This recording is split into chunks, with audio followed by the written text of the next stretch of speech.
आमीन। Thank you.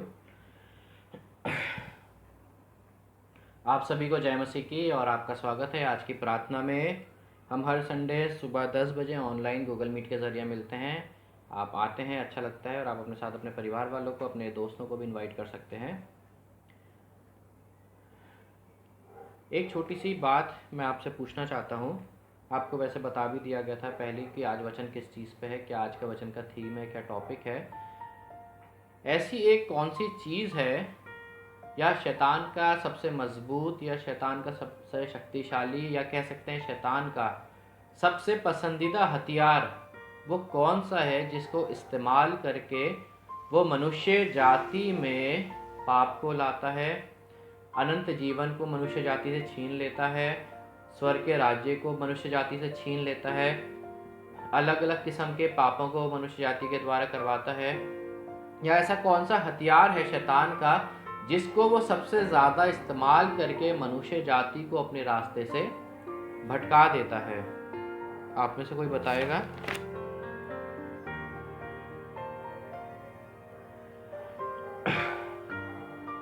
जैसे कि हर एक व्यक्ति जानता है कि शैतान बहुत चतुर है, शैतान बहुत चालाक है और शैतान जानता है कि मनुष्य जाति या कोई भी इंसान, वो शैतान उसके इंसान के जीवन में ऐसी क्या चीज़ भेजे, या शैतान बहुत अच्छे से जानता है कि उस व्यक्ति के पर्टिकुलर व्यक्ति के जीवन में किस चीज़ को इस्तेमाल करके उस मनुष्य को वो परमेश्वर की उपस्थिति से या परमेश्वर के प्रेम से दूर कर सकता है।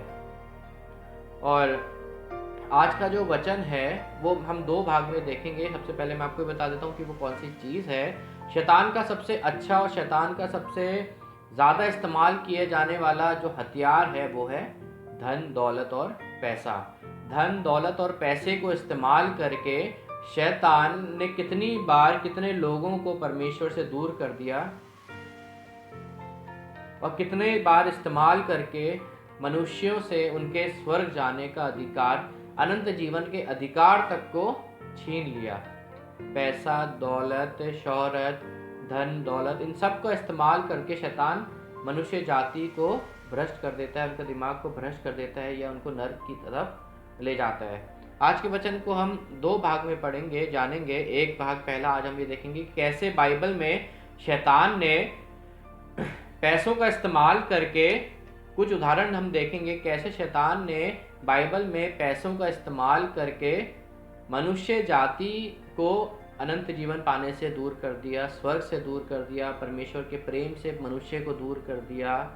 कैसे शैतान ने पैसों की, धन दौलत की मदद से, सहायता से, उस हथियार को इस्तेमाल करके कैसे मनुष्य जाति का दिमाग को भ्रष्ट कर दिया और कैसे उन्होंने मनुष्य से उस सबसे कीमती चीज़ को छीन लिया जो इंसान के लिए, मनुष्य के लिए सबसे ज़रूरी होती है। कुछ उदाहरण हम देखेंगे। सबसे पहला उदाहरण हम जो मिलता है हमें, वो मिलता है मरकुस की पुस्तक, उसका 10वां अध्याय, उसका 17 से 22। मरकुस की पुस्तक, उसका 10वां अध्याय, उसका 17 से 22 तक। कोई पढ़ दीजिए। पढ़ देता हूँ। जब वह वहाँ से निकलकर मार्ग में जा रहा था तो एक मनुष्य उसके पास दौड़ता हुआ आया और उसके आगे घुटने टेककर उससे पूछा, हे उत्तम गुरु, अनंत जीवन का अधिकारी होने के लिए मैं क्या करूं? अब यीशु मसीह एक जगह जा रहे हैं और उस समय वचन में लिखा है कि एक धनी व्यक्ति प्रभु यीशु मसीह के पास आता है और प्रभु यीशु मसीह से वो एक प्रश्न को पूछता है, एक सवाल को पूछता है। और वो सवाल ये है कि वो आता है, पूछता है कि मैं अनंत जीवन का वारिस होने के लिए क्या करूं? अनंत जीवन का वारिस होने का मतलब है मैं स्वर्ग जाने के लिए क्या करूं? अब जो इस धनी व्यक्ति ने इस सवाल को प्रभु यीशु मसीह से पूछा है, इसका मतलब हमें इस सवाल से ये समझ आता है कि उस इंसान को पता था कि अनंत जीवन को पाना कितना महत्वपूर्ण है और कितना ज़रूरी है। हम इस संसार में अपना जीवन कैसे जीते हैं, कोई किसी के जीवन में दुख होता है, मुसीबत परेशानी होती है, किसी का जीवन अच्छा होता है, कोई गलत कामों को करके अपना जीवन अच्छे से बिता लेता है, कोई अच्छे रास्ते पे चल के उसके जीवन में कठिनाइयाँ आती है, मुसीबत आता है। अलग अलग प्रकार का व्यक्ति का जीवन इस संसार में होता है। मगर इस व्यक्ति को पता था, ये धनी व्यक्ति जो था, इसको पता था कि वो संसार में उसका जीवन कैसा ही भी क्यों ना हो, परंतु अनंत जीवन को पाना उसके जीवन का सबसे पहला लक्ष्य है और अनंत जीवन को पाना उसके जीवन में बहुत ज़रूरी है। और इस वजह से वो पूछता है कि मैं अनंत जीवन को पाने के लिए क्या करूं। और जब वो इस प्रश्न को प्रभु यीशु मसीह से पूछता है तो प्रभु यीशु मसीह उसको जवाब देते हैं, तू आज्ञाओं को तो जानता है, हत्या न करना, व्यभिचार न करना, चोरी न करना, झूठी गवाही न देना, छल न करना, अपने पिता और अपनी माता का आदर करना। जब वो धनी व्यक्ति इस प्रभु यीशु मसीह से पूछता है कि मैं अनंत जीवन को पाने के लिए क्या करूं, तब प्रभु यीशु मसीह उसको जवाब देते हैं कि तू आज्ञाओं को तो जानता है। और जब तू आज्ञाओं को जानता है और जो आज्ञाएं हैं, चोरी ना करना, झूठ ना बोलना, व्यभिचार ना करना, अपने माता पिता का आदर करना, प्रभु यीशु मसीह जब इस चीज को बोल ही रहे थे कि तू आज्ञाओं को जानता है, आज्ञा ये है, और उस प्रभु यीशु मसीह की बात को तुरंत सुनते ही इस उम्मीद में, इस आशा में कि प्रभु यीशु मसीह जो आज्ञाएं बोल रहे हैं मैं उन सारी आज्ञाओं को तो मानता हूं, वो जवाब देता है, हे गुरु, इन सबको मैं अपने लड़कपन से मानता आया हूं। जब प्रभु यीशु मसीह उसको बताते हैं कि ये आज्ञाएं हैं, तू जानता है कि ये आज्ञाएं हैं, वो प्रभु यीशु मसीह को अपनी बात पूरी तक नहीं करने देता कि प्रभु यीशु मसीह अपनी बात को पूरा तो कर ले, मगर तुरंत प्रभु यीशु मसीह की बात को बीच में काट के जब प्रभु यीशु मसीह बोलते हैं तू आज्ञाओं को जानता है, ये चोरी मत करना, झूठ मत बोलना, और ये सारी बातें जब वो प्रभु यीशु मसीह उससे बोल चुके होते हैं, प्रभु यीशु मसीह को बात को अधूरा छोड़ के पूरी नहीं करने देता और तुरंत बोल देता है कि हाँ मेरे प्रभु, मैं इन सारी आज्ञाओं को तो अपने लड़कपन से मानता आया हूं। इसका मतलब है मैं इन सारी बातों को अपने बचपन से मानता आया हूं। परंतु उसने ऐसा क्यों करा? उस धनी व्यक्ति ने क्यों प्रभु यीशु मसीह को अपनी बात पूरी करने नहीं दी? प्रभु यीशु मसीह बोल ही रहे थे अपनी आज्ञाओं को तू जानता है। प्रभु यीशु मसीह ने अभी ये भी नहीं बोला था कि तू इन आज्ञाओं को मानता है कि नहीं मानता है, या प्रभु यीशु मसीह बात को अभी पूरा नहीं किया, अपनी बात को प्रभु यीशु मसीह ने कंप्लीट नहीं किया, और वो प्रभु यीशु मसीह की बात को अधूरा में छोड़ अब अधूरी काट के बोलता है कि हाँ मैं लड़कपन से इनको बातों को मानता आया हूँ। क्योंकि वो सोच रहा था, उसके मन में, उसके दिमाग में ये बात चल रही थी कि प्रभु यीशु मसीह ने अब तक जो आज्ञाओं को मुझे बताया है, मैं इन सब आज्ञाओं को मानता हूँ, कहीं प्रभु यीशु मसीह, कहीं मेरा प्रभु, कहीं यीशु मसीह ऐसी कोई बात को ना बोल दे जो मैं नहीं मानता।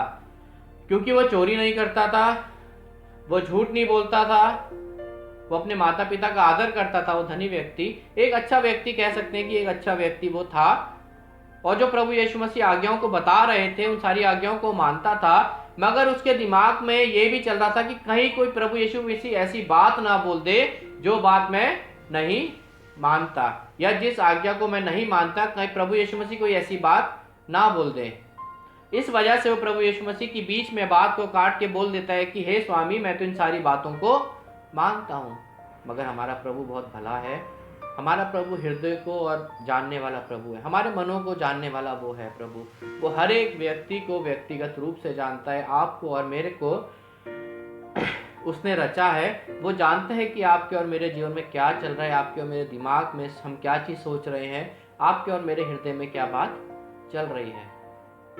उसने तो कोशिश करी धनी व्यक्ति ने कि प्रभु यीशु मसीह की बात को अधूरा छोड़ दे, बीच में काट के अपना जवाब दे दे, मगर प्रभु यीशु मसीह हमारे हृदयों को जानने वाले हैं, दिलों को जानने वाले हैं। और इस वजह से प्रभु यीशु मसीह उसको 21वीं आयत में कहते हैं, यीशु ने उस पर दृष्टि करके उससे प्रेम किया। प्रभु ने उससे प्रेम किया, दृष्टि कर उससे प्रेम किया। और मेरे प्रियो, जिससे हम प्रेम करते हैं हम उसको सीधी बात बोलते हैं। जिससे हम प्रेम करते हैं वो हम उसको गुमराह नहीं करते। जिससे हम प्रेम करते हैं हम उसको झूठी बात बोल के खुश नहीं करते, झूठी बात बोल के तसल्ली नहीं देते, मगर जिस व्यक्ति से हम प्रेम करते हैं हम उसको सच बात बोल के, चाहे वो सच बात कितनी कड़वी क्यों ना हो, कितनी उस व्यक्ति को बुरी क्यों ना लगे, मगर सच में जिससे हम प्रेम करते हैं हम उसको सच बात बोल के सीधी बात बोलते हैं कि क्या उसको करना है, क्या उसमें गलती है। और उसी तरह लिखा है कि प्रभु यीशु मसीह ने उससे प्रेम किया, और इसी वजह से जब प्रभु यीशु मसीह ने उससे प्रेम किया तो प्रभु यीशु मसीह ने भी उसको सीधी बात बोली, ना गुमराह किया, ना इधर उधर की बात करी। प्रभु यीशु मसीह ने भी उससे सीधी बात करी, और प्रभु यीशु मसीह ने उससे कहा, तुझ में एक बात की घटी है। प्रभु यीशु मसीह जब इस बात को बोल रहे थे कि तुझे इस आज्ञा को मानना है, इस आज्ञा को तू जानता है, उसने तुरंत बोल दिया मैं इन सारी आज्ञाओं को मानता हूँ। मगर प्रभु यीशु मसीह दिलों को और मनों को जानने वाला प्रभु है, और वो जानता था कि इस व्यक्ति के मन में, इस धनी व्यक्ति के मन में क्या चल रहा है, क्या चीज़ है जो मेरे को किस वजह से वो मुझे पूरी बात नहीं करने दे रहा है, या क्या चीज़ है जो उसके दिमाग में, दिल में चल रही है। प्रभु यीशु मसीह ने उससे प्रेम किया, इस वजह से उसने सीधी बात बोली कि तुझ में एक बात की घटी है। अब देखते हैं वो घटी क्या है। प्रभु यीशु मसीह ने उससे बोला, जो कुछ तेरा है उसे बेचकर कंगालों को दे दे और तुझे स्वर्ग में धन मिलेगा, और आकर मेरे पीछे हो ले। वो प्रभु यीशु मसीह से पूछने आया कि मैं अनंत जीवन को पाने के लिए क्या करूं, इसका मतलब मैं स्वर्ग को पाने के लिए क्या करूं। और प्रभु यीशु मसीह ने बोला, तू स्वर्ग को पा लेगा, तू अनंत जीवन को पा लेगा, मगर एक काम कर, जो धन तेरे पास है, धन दौलत तेरे पास है, उस सब को बेच के तू कंगालों में बांट के मेरे पीछे हो ले। क्योंकि प्रभु यीशु मसीह मनों को जानने वाला था। वो जानता था कि ये जो धनी व्यक्ति है ये सच तो बोलता है, अपने माता पिता का आदर करता है, मगर ये दूसरों को लूटता है, ये गरीबों को लूटता है। इसके पास जो धन दौलत है ये लूटी हुई है, लोगों को परेशान करके इसने दौलत को कमाया है, गरीबों की मेहनत की कमाई इसने लूटी है, धन दौलत को इसने कमाया। और इस वजह से प्रभु यीशु मसीह ने बोला, अगर तू मेरे पीछे चलना चाहता है तो एक काम कर, अपनी सारी धन और दौलत को गरीबों में बांट दे, उसके पीछे तू मेरे पीछे, उसके बाद तो मेरे पीछे हो ले। प्रभु यीशु मसीह ने इस बात को क्यों बोला कि तो अपने कंगालों को, हर एक अपना सारा धन और दौलत को बेच ले? क्योंकि एक वचन मेरे साथ पढ़िए, मत्ती उसका 6 और उसका 21। मत्ती उसका 6 और उसका 21 को ही पढ़ दीजिए।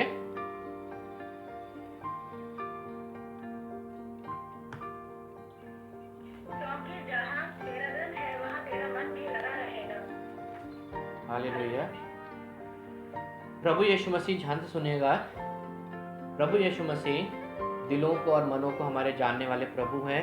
वो इस बात को, धनी व्यक्ति इस बात को प्रभु से छुपाना चाह रहा था, बताना नहीं चाह रहा था कि मैं कंगालों को लूटता हूँ, मेरे पे जो धन और दौलत है वो लूटी हुई है, लोगों को परेशान करके मैंने उसको कमाया है, मैं अपने माता पिता का आदर करता हूँ, मैं झूठ नहीं बोलता।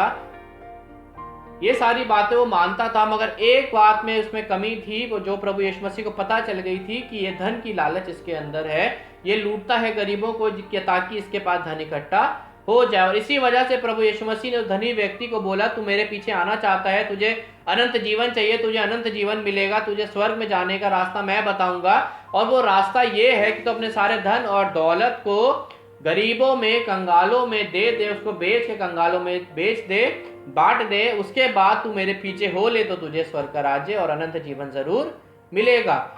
क्योंकि प्रभु यीशु मसीह जानते थे कि अगर इसने ऐसा नहीं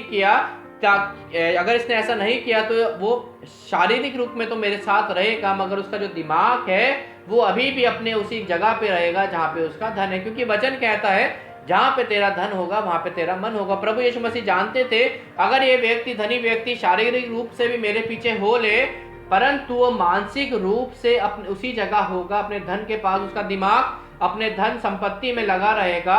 वो शारीरिक रूप में मेरे साथ होने के बाद भी मानसिक रूप से उसका दिमाग जो है अपने घर में लगा रहेगा, अपने धन और संपत्ति में लगा रहेगा कि मैं तो प्रभु यीशु मसीह के पीछे चल रहा हूँ, मगर वहां जो मेरा धन इकट्ठा मैंने कर रखा है, मैंने इतना बड़ा घर बना रखा है, उसका ख्याल कौन रखेगा। और इस वजह से प्रभु ने उसको जांचने के लिए बोला कि अपने धन संपत्ति को बेच के मेरे पीछे हो ले और तब तुझे अनंत जीवन मिलेगा। और जब ये बात उस धनी व्यक्ति को बोली गई तो देखिए उसका जवाब क्या होता है। 22वें पद में लिखा है, इस बात से उसके चेहरे पर उदासी छा गई और वह शोक करता हुआ चला गया, क्योंकि वह बहुत धनी था। जब प्रभु यीशु मसीह ने उसको ये बात बोली, अपने धन को बेच के कंगालों में बांट दे और मेरे पीछे हो ले, जिस चीज की तू मांग कर रहा है, जिस चीज की तू बोल रहा है कि तुझे चाहिए, स्वर्ग का राज्य तुझे चाहिए, अनंत जीवन चाहिए, मैं तुझे दूंगा, मगर मेरे लिए तुझे इस चीज को त्यागना पड़ेगा, अपने धन और दौलत को त्यागना पड़ेगा। क्योंकि जब तक इस चीज को तू नहीं त्यागेगा, तू मेरे पीछे भी चलेगा, मगर तेरा ध्यान तब भी उस धन दौलत में लगा रहेगा। या तो तुझे स्वर्ग का राज्य मिलेगा, या तू अपने धन दौलत को बेच के, कंगालों में बेच के मेरे पीछे हो ले तो तुझे स्वर्ग मिलेगा।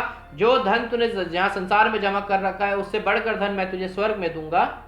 मगर जब इस बात को धनी व्यक्ति ने सुना तो वचन कहता है उसका मुंह उतर गया, वो चिंतित हो गया, और वचन में लिखा है वो शोक करता हुआ वापस उसी जगह चला गया जहां से वो आया था। या वो वापस उसी जगह चला गया जहां पे उसका धन जमा हुआ था, या वापस उसी जगह चला गया जहां पे उसका बड़ा घर था। मेरे प्रियो, वचन में लिखा है वो शोक करता हुआ चला गया, क्योंकि वो समझ गया था कि उसने अपने धन के लालच के चक्कर में, उसने अपने धन के लालच में उस चीज को खो दिया जो वो अपने धन से भी नहीं कमा सकता था। उसने अपने धन के लालच में, पैसों के लालच में, अपने बड़े घर के लालच में उस चीज को खो दिया जो अपने पैसों से कभी नहीं खरीद सकता, और वो चीज थी अनंत जीवन। वो अनंत जीवन जो उसको मिल रहा था, वो अनंत जीवन जो कोई भी धनी से बड़ा व्यक्ति अपने पैसों से नहीं खरीद सकता था, मगर प्रभु यीशु मसीह वो अनंत जीवन, वो स्वर्ग उसको देने के लिए तैयार थे। बस प्रभु यीशु मसीह ने ये बोला कि तू अगर मेरे पीछे चलना चाहता है तो तू अपने धन को पीछे छोड़ दे, क्योंकि वचन में लिखा है तू दो स्वामियों की सेवा एक साथ नहीं कर सकता। तू मेरे पीछे चलेगा तो तू मेरी सेवा को करेगा, मेरे कार्य को तू करेगा, मगर अगर तू मेरे पीछे चलेगा और तेरा दिमाग उसी धन पे लगा रहेगा, अगर तेरा जीवन में वो धन अभी भी होगा, बड़ा घर तेरे साथ होगा, तो तेरा दिमाग उस चीज पे लगा रहेगा। प्रभु यीशु मसीह उसको जांचने के लिए ये बात बोल रहे थे। मेरे प्रियो, आप इस बात को ध्यान से समझिएगा कि प्रभु यीशु मसीह उसको जांचने के लिए ये बात बोल रहे थे कि तू अपने धन को बेच के मेरे पीछे हो ले। उसके पास दो चुनाव थे, या तो अनंत जीवन के लिए अपने उस सारे धन को जो उसने गलत चीज से कमाया था, गलत काम से कमाया था, उसको बेच के प्रभु यीशु मसीह के पीछे हो ले और अनंत जीवन और अनंत धन उसको वहां पे मिल जाए, या वो उसका ध्यान अपने उस धन में लगा रहे। और जब उसने अपना ध्यान अपने उस पैसों पे, अपने धन संपत्ति में लगाया, तो मेरे अपने उतना बड़ा नुकसान उसका हुआ कि उसने अनंत जीवन को भी, वो अनंत जीवन जो अब वो अब किसी भी तरह से नहीं पा सकता था, अपने किसी भी, कितना भी अमीर वो क्यों ना हो जाता, मगर वो अब अनंत जीवन को नहीं पा सकता था, क्योंकि उसने अनंत जीवन का इनकार कर दिया, और सिर्फ इसलिए क्योंकि वो बहुत धनी था, उसका ध्यान अपने धन पे लगा हुआ था। और इस तरह शैतान ने इस धनी व्यक्ति के जीवन में पैसों का इस्तेमाल करके अपना जो सबसे पावरफुल वेपन है, शैतान का शक्तिशाली जो वेपन है, शैतान ने उसको इस्तेमाल किया, उस धनी व्यक्ति को अनंत जीवन से दूर कर दिया। इस तरह से शैतान लोगों के जीवन में पैसों की लालच से या पैसों का इस्तेमाल करके अनंत जीवन को, स्वर्ग को उनसे दूर कर देता है। दूसरा उदाहरण हम देखेंगे जो हमें मिलता है प्रेरितों के काम, उसका 5वां अध्याय, उसका 1 से 11। इससे पहले कि हम प्रेरितों का काम पढ़ें, एक वचन मेरे साथ पढ़िए, 1 तिमोथी उसका 6 और उसका 10। 1 तिमोथी उसका 6 और उसका 10।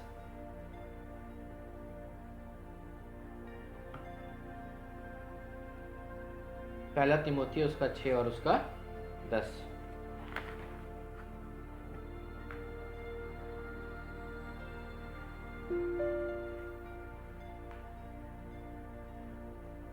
निकाला किसी ने?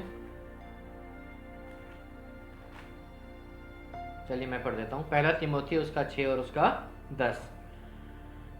इसमें लिखा है, क्योंकि रुपए का लोभ सब प्रकार की बुराई की जड़ है, जिसे प्राप्त करने का प्रयत्न करते हुए बहुतों ने विश्वास से भटककर अपने आप को नाना प्रकार के दुखों से छलनी बना लिया।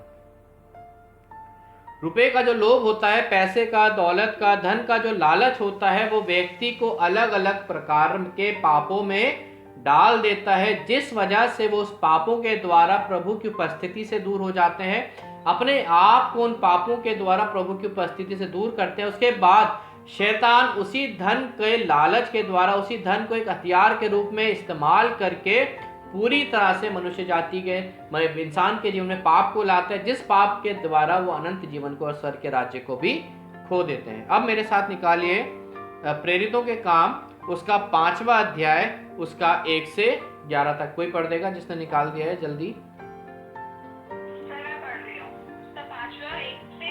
हाँ जी।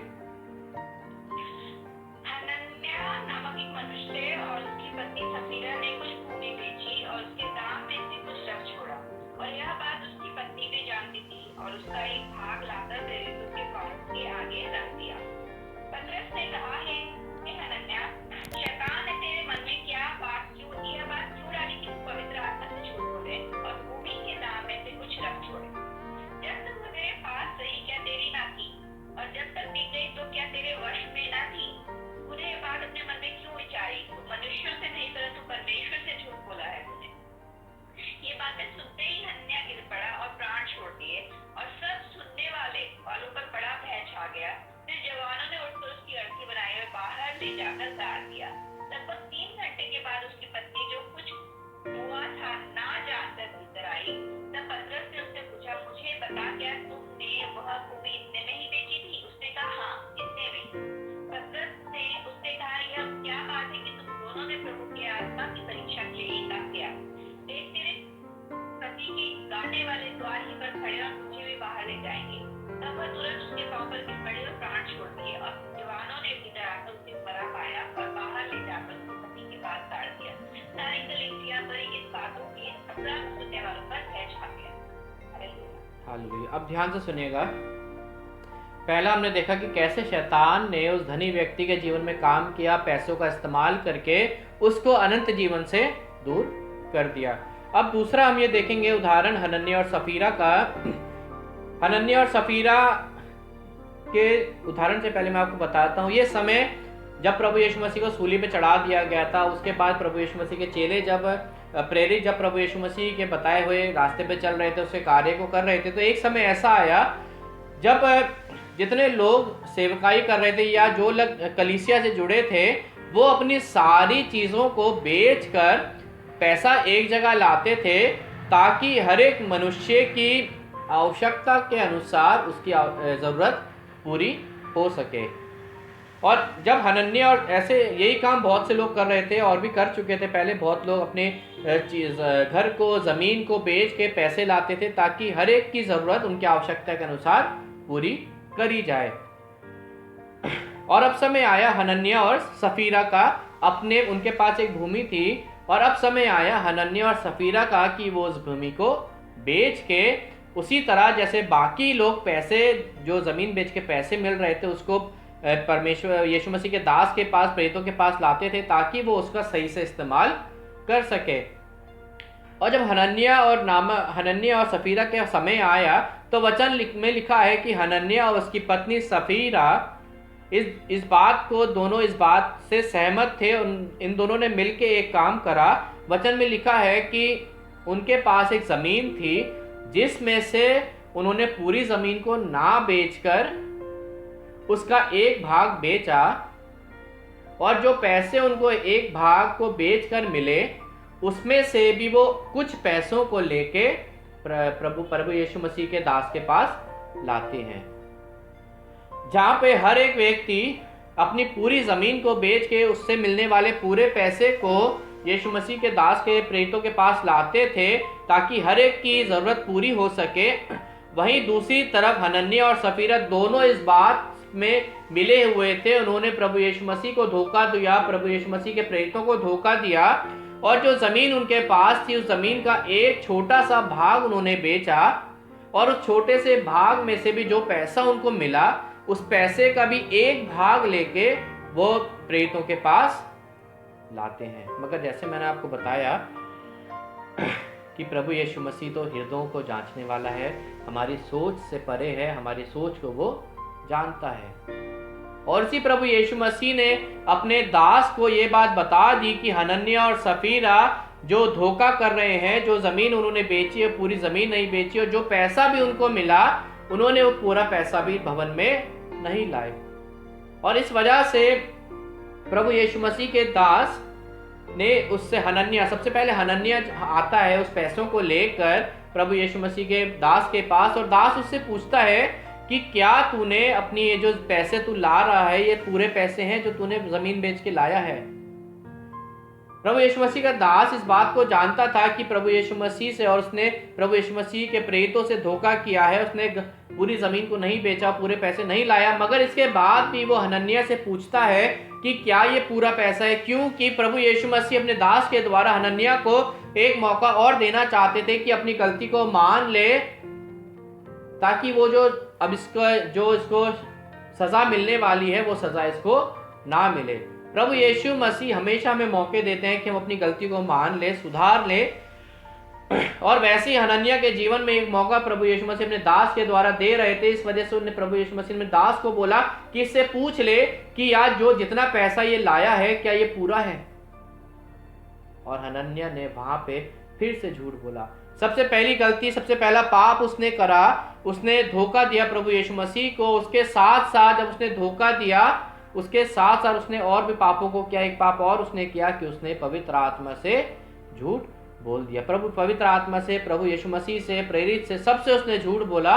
और उसने बोला कि हाँ, जितने पैसे मुझे मिले थे मैं उसको लाया हूं। और वचन में आप पढ़ेंगे तो इसमें लिखा है कि जो हनन्याह था, उसके जो दिल थी, उसकी सोच थी, उसकी समझ थी, उसको शैतान ने भड़का दिया था।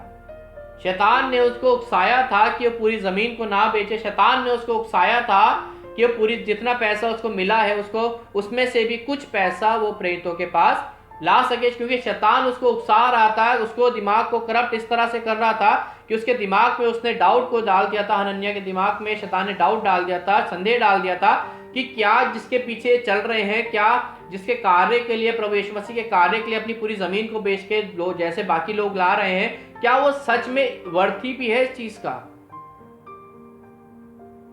क्या होगा जब जिस प्रभु यीशु मसीह के कार्य के लिए ये अपनी जमीन को बेच के ला रहे हैं, क्या होगा अगर ये झूठा निकला, क्या होगा अगर इसके प्रेरित झूठे निकले। ये सारी चीजें हनन्याह और सफीरा के दिमाग में शैतान ने डाल दी थी। और पैसे जो शैतान का सबसे अच्छा, महत्वपूर्ण, सबसे ज्यादा इस्तेमाल किए जाने वाला हथियार है, इसी हथियार के द्वारा उसने हनन्याह और सफीरा के जीवन में भी पाप को डाल दिया। और इसी तरह पाप के द्वारा हनन्याह से पूछा गया कि क्या तू सच में सब कुछ लाया है, जितना पैसा तुझे मिला वो लाया है। हनन्याह बोलता है हाँ। उसको एक मौका दिया जा रहा था कि अपनी गलती को सुधार ले, अपने पाप को वो सुधार ले, मगर उसने बोल दिया, वो अपनी गलती पे, अपने पाप पे, अपने झूठ पे अड़ा रहा। उसने बोल दिया हाँ। और मेरे प्रियो, वचन कहता है जैसे ही उसने बोला हाँ, जितना पैसा मुझे मिला था उतना सब पैसा मैं लाया हूँ, उसी समय वो वहां पे गिर गया और वो मर गया। वो धन जिसकी लालच में उसने आधे पैसे को दिए, वो धन जिसकी लालच के द्वारा उसने प्रभु को, प्रभु के दास से धोखा किया, वो धन जिसकी लालच से उसने झूठ बोला, अब वो धन उसके किसी काम का नहीं रहा। हो सकता था उसने एक जमीन का बहुत बड़ा हिस्सा अपने लिए बचा रखा हो, मगर अब वो मर गया है। वो जमीन का हिस्सा जो उसने अपने लिए बचा रखा था, वो पैसे जो उसने अपने लिए बचाए थे, अब वो उसके किसी काम के नहीं है, क्योंकि वो मर गया। और मर इसलिए गया क्योंकि उसने पवित्र आत्मा से, प्रभु यीशु मसीह से, प्रेरितों से झूठ बोला। एक मौका देने के बाद भी उसने झूठ ही बोला। उसको एक मौका दिया जा रहा था कि वो अपने पाप से पश्चाताप करे, वो अपनी गलती का पश्चाताप करे, ताकि उसको वो सजा ना मिले जो उसको मिलेगी झूठ बोलने के बाद। मगर उसने अपने पाप पे, अपने झूठ पे डटा रहा, पैसों की वजह से, धन के चक्कर में, दौलत के चक्कर में, और वो मर गया। और उस धन दौलत को वो अब इंजॉय नहीं कर पाएगा। उस धन और दौलत उसके किसी काम की नहीं रही। और बात यहाँ खत्म नहीं होती। इसके बाद हनन्याह की जो साथी थी, उसकी बीवी सफीरा, वो भी आती है। और जब सफीरा से पूछा जाता है प्रेरित के द्वारा कि अब तू बता, अभी तक सफीरा को बताया नहीं गया था कि उसका पति हनन्याह मर गया क्योंकि उसने झूठ बोला था।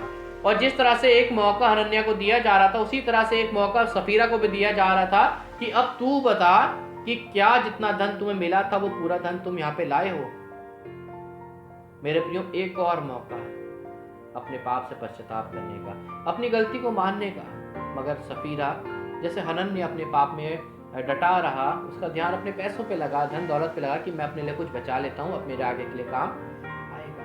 वैसे सफीरा ने भी सोचा हम भी अपने लिए कुछ बचा लेते हैं, हमारे ज़रूर कुछ काम में आए। जैसे हनन्याह का पूरा साथ उसकी बीवी सफीरा ने दिया प्रभु को धोखा देने के लिए, उससे झूठ बोलने के लिए। और जब सफीरा से ये बात पूछी गई प्रेरित के द्वारा कि क्या जितना पैसा तुम लाए हो पूरा है, सफीरा ने बोला हाँ, ये जितना पैसा मैं लाई हूँ ये पूरा है। और उसके झूठ बोलते ही सफीरा भी वहीं पे गिर के मर गई।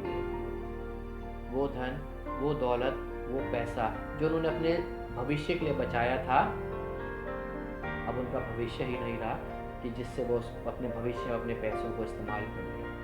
उनके धोखे ने, उनके झूठ ने, शैतान ने उनके दिमाग को ऐसे करप्ट कर दिया, ऐसा इस्तेमाल कर दिया, ऐसा कंट्रोल में कर दिया कि वो प्रभु यीशु मसीह पे शक करे, पवित्र आत्मा से झूठ बोले, प्रेरित से झूठ बोले, मगर तब भी हमारा प्रभु इतना भला है कि वो हमें हमेशा मौके देता है कि हम अपनी गलती का पश्चाताप करें, अपनी गलती को माने, क्योंकि वो नहीं चाहता कि हम नरक में जाएं, हमें सजा मिले। तभी इसी वजह से हनन्याह और सफीरा को ये प्रश्न पूछा गया एक बार कि क्या सच में तुम लाए हो। अगर वो ये बोल देते कि नहीं ये पूरा पैसा नहीं है, हमने धोखा किया, तो शायद उनके पाप क्षमा हो जाते और वो पछताते, उनके पाप क्षमा हो जाते, तो वो अपने भविष्य को एंजॉय कर पाते। क्योंकि प्रभु जिसके पास उन्हें धन और दौलत को बेच के आ रहे थे, वो इससे बढ़कर उनको देने वाला प्रभु है मेरे प्रियो। और शैतान ने उनके दिमाग को करप्ट कर दिया, धनी व्यक्ति को अनंत जीवन से दूर कर दिया, और जिस वजह से वो अनंत जीवन को नहीं पाया, अपने धन में वापस चला गया, अपनी अमीरी में वापस चला गया, और जिस वजह से उसने अनंत जीवन को खो दिया। और अब वो अनंत जीवन को दोबारा नहीं पा सकता था, कितना भी धन वो जमा क्यों ना कर ले, खर्च क्यों ना कर ले, अब वो अनंत जीवन को खरीद नहीं सकता था, क्योंकि अनंत जीवन प्रभु की तरफ से एक अनुग्रह है, एक रिवॉर्ड की तरह हमें मिलता है।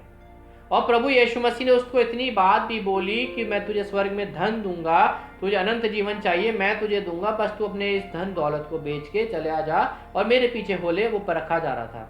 और वैसे हनन्याह और सफीरा के जीवन में प्रभु यीशु मसीह ने अपने उनके चेलों में के दिमाग में बात डाल दी थी कि ये झूठ बोल रहे हैं, उन्होंने पूरा नहीं बेचा, और इस वजह से उनसे पूछा भी गया कि ये पश्चाताप करे ताकि उनको सजा ना मिले, मगर उन्होंने पश्चाताप ना किया, उनका ध्यान उनके धन पे था। और वचन में लिखा है जहाँ तेरा धन होगा वहाँ तेरा मन होगा। और जैसे हमने पहला तिमोथी उसका 6 और 10 पढ़ा कि धन का जो लालच होता है वो हमारे जीवन में अलग अलग पापों को लाता है। जैसे हनन्याह और सफीरा के जीवन में अलग पापों को लाया, पहले धोखे के पाप को लाया, उसके बाद धन के धोखे से, धन के लालच में उसने झूठ भी बोल दिया। अलग अलग पापों को वो लाता है। और एक तीसरा उदाहरण जो सबसे बड़ा, सबसे महत्वपूर्ण उदाहरण है, कैसे शैतान धन का, पैसों का इस्तेमाल करके लोगों को प्रभु से दूर कर देता है। यहूदा इस्करियोती, जूडस, हर एक को पता है उसके बारे में। प्रभु यीशु मसीह के 12 चेलों में से एक चेला वो था। प्रभु यीशु मसीह ने अंधों को आंखें दी, तब भी वो वहां पे था। प्रभु यीशु मसीह ने मुर्दे को जिलाया, तब भी यहूदा इस्करियोती ने वो करते हुए प्रभु यीशु मसीह को देखा। जब कैसे प्रभु यीशु मसीह ने 5 रोटी और 2 मछली के द्वारा हजारों लोगों को खिलाया, तब भी वो वहां पे था।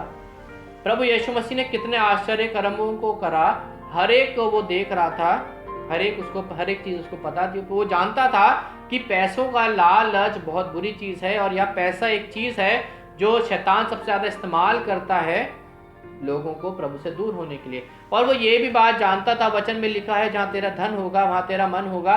और वो ये इस बात को भी जानता था कि वचन में लिखा है तुम 2 स्वामियों की सेवा एक साथ नहीं करते। मगर मेरे प्रियो, वचन में लिखा है उसने सिर्फ और सिर्फ 30 चांदी के सिक्कों के लिए प्रभु यीशु मसीह को कुर्बान कर दिया। प्रभु यीशु मसीह को बेच दिया, प्रभु यीशु मसीह से धोखा कर दिया, और वो सिर्फ और सिर्फ 30 चांदी के सिक्कों के लिए। वो जूडस, वो यहूदा इस्करियोती जो प्रभु यीशु मसीह के पीछे लगातार चल रहा था, मगर उसका ध्यान अभी भी पैसों पे था। शैतान ने उसके माइंड को करप्ट कर दिया था। शैतान ने यहूदा इस्करियोती के दिमाग को कंट्रोल करा था। शैतान ने उसके दिमाग में ये बात डाली थी, ये तो चला जाएगा, सूली पे चढ़ जाएगा, इसके बाद तुम्हारा क्या होगा। और इसी वजह से यहूदा इस्करियोती ने 30 चांदी के सिक्कों के लिए प्रभु यीशु मसीह को बेच दिया, सूली पे चढ़वा दिया। मगर आप वचन में आगे पढ़ेंगे, वचन में लिखा है कि जिस धन की, जिस पैसों की लालच आप करते हैं वो आपके किसी काम नहीं आएगा। वचन में लिखा है जिस धन की लालच में, जिस 30 चांदी के सिक्कों की लालच में उसने बेचा, वो वापस गया, उसने वो 30 चांदी के सिक्के वापस कर दिए। मगर तब तक वो शैतान अपने काम को कर चुका था। तब तक शैतान अपने सबसे पसंदीदा हथियार पैसे को यहूदा के से जीवन के द्वारा इस्तेमाल कर चुका था। मेरे प्रियो, वचन में ऐसे और भी बहुत से एग्जाम्पल है जिसको आप देखेंगे, उदाहरण है जिसको आप देखेंगे तो आप पाएंगे कि कैसे शैतान मनुष्य जाति के जीवन में अपने सबसे पसंदीदा हथियार को इस्तेमाल करके कैसे उसने अमीर जो धनी व्यक्ति था, कैसे उसने अनंत जीवन से उसको दूर कर दिया सिर्फ पैसों के लालच के चक्कर में। कैसे उसने हनन्याह और सफीरा के जीवन में काम किया और पैसों की लालच के चक्कर में उन्होंने अपनी जान को गंवा दिया। कैसे यहूदा इस्करियोती के जीवन में उसने शैतान ने पैसों के द्वारा, लालच के द्वारा काम किया कि उसने प्रभु यीशु मसीह तक को बेच दिया, और वो पैसा भी उनका किसी काम का नहीं हुआ। पैसा जो जिस धन के लालच में धनी व्यक्ति ने अनंत जीवन को खो दिया, वो दोबारा अनंत जीवन को कितने भी पैसे के लिए नहीं खरीद सकता। हनन्याह और सफीरा जिन्होंने पैसों के लिए लालच में झूठ बोला, अब वो पैसा उनके किसी काम का नहीं रहा क्योंकि उनकी जान चली गई। यहूदा इस्करियोती पैसों के लालच में उसने प्रभु यीशु मसीह को बेच दिया। उसने फांसी लगा ली, यहूदा इस्करियोती ने, उसने अपनी जान दे दी, सुसाइड कर ली, और वो पैसा भी उसके किसी काम का नहीं रहा, और उसने सुसाइड कर ली, और जिस वजह से वो नरक भी चला गया। मेरे प्रिय, इस तरह से शैतान अपने सबसे पसंदीदा जो हथियार है पैसा, उसका इस्तेमाल करके मनुष्य जाति के दिमाग को कंट्रोल करता है, क्योंकि वो जानता है पैसा ही एक ऐसी चीज़ है जो मनुष्य जाति में प्रभु यीशु मसीह का स्थान ले सकती है। और इसी वजह से प्रभु यीशु मसीह ने बोला कि तुम दो स्वामियों की सेवा एक साथ नहीं कर सकते। अगर तुम्हारे अंदर पैसों का लालच है, लोभ है, तो तुम मेरे पीछे नहीं चल सकते।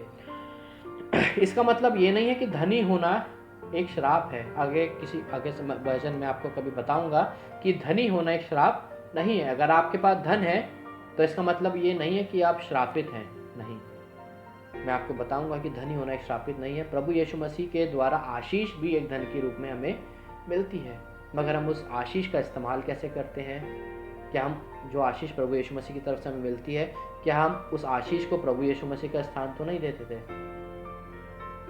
जैसे धनी व्यक्ति ने पैसों को प्रभु यीशु मसीह का स्थान दे दिया, अनंत जीवन का स्थान उसने पैसों को दे दिया। जैसे हनन्याह और सफीरा ने पैसों का स्थान सबसे पहले रखा, उन्होंने हर एक अपने अनंत जीवन को, स्वर्ग को खो दिया। यहूदा इस्करियोती ने प्रभु यीशु मसीह से बढ़कर पैसों को स्थान दिया और उसने अनंत जीवन को, स्वर्ग को खो दिया। मेरे प्रियो, आज यही सवाल आपके और मेरे सामने है। पैसों की ज़रूरत हर एक व्यक्ति को पड़ती है, पर हम उस पैसों को कैसे कमाते हैं, ये सोचने वाली बात है। पैसों का क्या आपके और मेरे जीवन में भी शैतान, जैसे इन लोगों के जीवन में शैतान ने पैसों की हेल्प से, पैसों का इस्तेमाल करके उन लोगों को प्रभु से दूर कर दिया, स्वर्ग से दूर कर दिया, अनंत जीवन से दूर कर दिया। क्या आपको और मेरे को शैतान पैसों के लालच के द्वारा, पैसों के द्वारा, धन संपत्ति के द्वारा प्रभु से दूर तो नहीं कर रहा? पहले भाग में मैंने आपको बताया कि कैसे इनके जीवन में शैतान ने पैसों का इस्तेमाल करके इनको प्रभु से दूर किया,